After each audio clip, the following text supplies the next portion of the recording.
Излегувајќи од повеќе часовен разговор, двајцата лидери, председателот на САД Џо Бајден и украинскиот председател Володимир Зеленски, вчера јасно кажаа, оти војната влегува во нова фаза.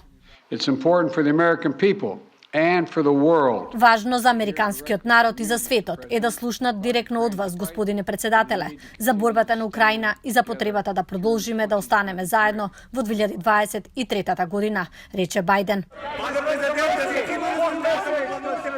Бајден најави дополнителна воена помош од 1,85 милиарди долари за Украина, која вклучува софистициран систем за противвоздушна одбрана Патриот, што Зеленски го бараше со месеци претходно.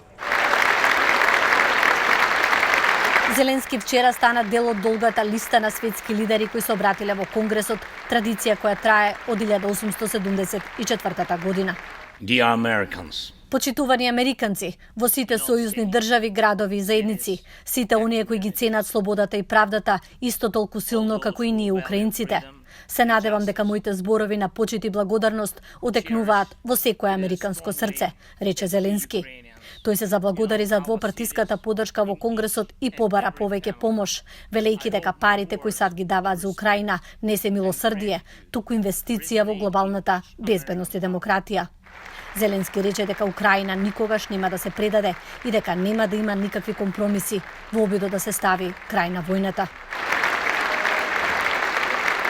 Тој беше пречекан со многубројни овации во Конгресот, додека некои републиканци одбија да присуствуваат на обраќањето во знак на протест поради, како што тврдат, неограничени долари кои излегуваат од САД.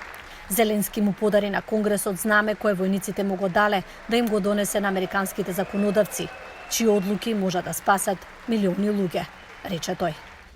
Од Гласот на Америка на македонски јазик во Вашингтон, Милена Ѓоргиевска.